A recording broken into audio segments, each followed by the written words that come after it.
Assalamualaikum warahmatullahi wabarakatuh. Perkenalkan, saya Nisa, mahasiswa Kepelatihan dari RS Sada. Untuk kesempatan kali ini, saya mau berbagi informasi singkat mengenai kondisi kesehatan Bapak, ya, yang sering disebut di masyarakat itu penyakit gula ya Pak ya, atau bahasa medisnya itu diabetes mellitus. Oke. Tujuannya untuk memberi pemahaman agar Bapak lebih paham dan cara mengelolanya dengan baik. Nah, untuk waktunya kurang lebih sekitar 10 menit ya Pak. Sebelumnya Bapak tahu nggak tentang diabetes? Sebenarnya sih belum tahu. Waktu awal penyakit tahunya dari pas bos saya yang dulu kan. Soalnya kan saya dulu kencing mulu, ya kan. Saya kira wah kenapa kalau minum air ya kan. Kata bos saya bilang, itu kamu kena diabetes.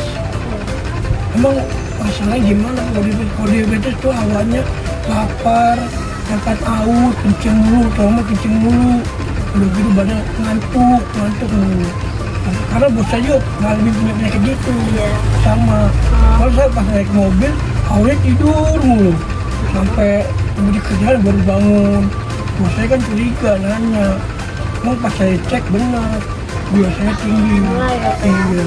Nah, untuk pengertiannya Bapak tahu nggak penyakit diabetes itu apa? Menurut saya belum tahu sih, cuma kita tahunya ya Penyakit gula ya Pak? gula itu bisa kena seluruhnya gitu, gula itu induknya penyakit. Kalau gula itu. Nah, jadi diabetes itu tipenya, jenisnya ada 3. Yang pertama itu ada diabetes tipe 1, yang dimana disebabkan itu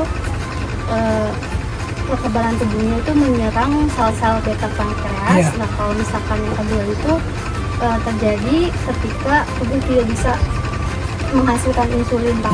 Nah, kalau yang ketiga itu diabetes gestasional, yang dimana itu seringnya pada ibu hamil, tapi kalau misalkan setelah melahirkan biasanya itu udah hilang. Untuk kali ini saya akan menjelaskan tentang diabetes mellitus tipe 2.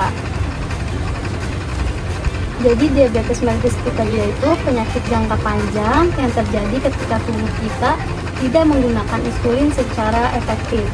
Jadi insulin itu hormon yang dimana berfungsi membantu gula dari makanan itu masuk ke dalam sel tubuh untuk dijadikan energi. Nah, kalau misalkan insulinnya tidak bekerja dengan baik, maka gula akan menumpuk di dalam darah sehingga kadar gula darahnya itu menjadi tinggi, seperti itu Pak. Nah, untuk gejala-gejalanya itu ada yang pertama poliuria atau produksi urinnya itu berlebihan, jadi sering buang air kecil gitu ya Pak. Nah, lalu yang kedua itu ada polidipsia, yaitu rasa haus yang berlebihan dan sering minum air. Yang ketiga itu polifagi, yang dimana nafsu makannya itu meningkat, jadi sering merasa lapar. Nah, lalu yang keempat kelelahan dan kelemahan yang berlebihan, terus lukanya sulit sembuh dan infeksi yang sering. Jadi luka yang seharusnya sembuh beberapa hari justru malah bertahan lama gitu ya Pak ya.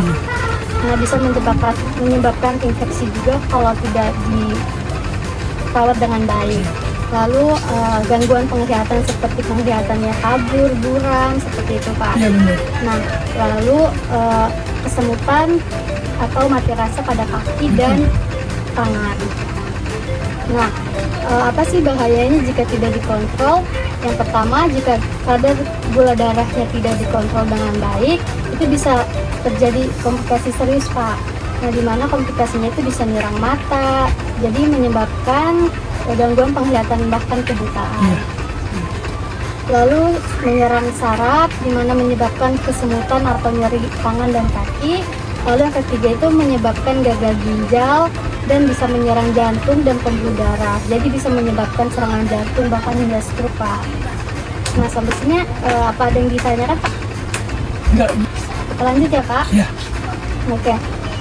Jadi gimana sih caranya mengontrol DM2? Yaitu dengan pola makan. Nah, caranya itu kurangi konsumsi gula, lalu nasi putih berlebihan itu dikurangi Pak, dan gorengan juga dikurangi. Lalu pilih makanan seperti sayur, buah, protein, dan tanpa lemak. dan karbohidrat kompleks seperti nasi merah atau oatmeal. Selanjutnya itu yang kedua, aktivitas fisik. Jadi Bapak harus melakukan jalan kaki minimal 30 menit setiap hari. Setidaknya itu 5 kali dalam seminggu, Pak. Jadi untuk dapat membantu menurunkan kadar gula darah dan meningkatkan sensitivitas insulin. Nah, yang ketiga itu minum obat sesuai anjuran dokter. Jadi Bapak nggak boleh berhenti sendiri atau berhenti minum obatnya. Walaupun Bapak tuh merasa sudah lebih baik gitu, jadi nggak boleh putus obat ya Pak. Iya. Dan kepatuhan konsumsi obat sesuai anjuran dokter itu sangat penting. Lalu yang keempat itu cek gula darah secara rutin ya Pak. Iya. Jadi bisa pantau kondisi Bapak tuh Iya. pengendalian diabetesnya seperti apa. Lalu yang terakhir itu ada hindari rokok. Iya. Jadi rokok itu memperburuk resistensi insulin dan meningkatkan komplikasi diabetes. Lalu yang terakhir itu ada kelola stres dengan baik dan pastikan tidurnya cukup setiap malam ya Pak. Iya. Oke, sampai sini apakah sudah dimengerti Pak? Udah. Kalau gitu saya boleh nanya ya Pak. Boleh. Jadi dari materi yang saya jelaskan, apa aja nih gejalanya yang kalau misalkan diabetes, gejala diabetes? Boleh Bapak sebutkan lagi? Oh, diabetes Sebutkan ulang? gejalanya Iya. ya kita pertama ya sering lapar, Iya. terus sering buang air kecil mulu, Oke. terus rasa lelah, melelahkan, terus nafsu makan bertambah. Oke. Ya. Betul ya Pak. Berarti Bapak menyimak dengan baik ya Iya. Pak. Oke. Saya cukupkan untuk pemaparan materinya. Iya. Terima kasih Bapak atas waktunya Iya. sudah meluangkan Iya. waktu. Ya. Oke Bapak, ini ada brosurnya Iya. bisa dibaca. Iya. Kalau misalkan Bapak lupa ya.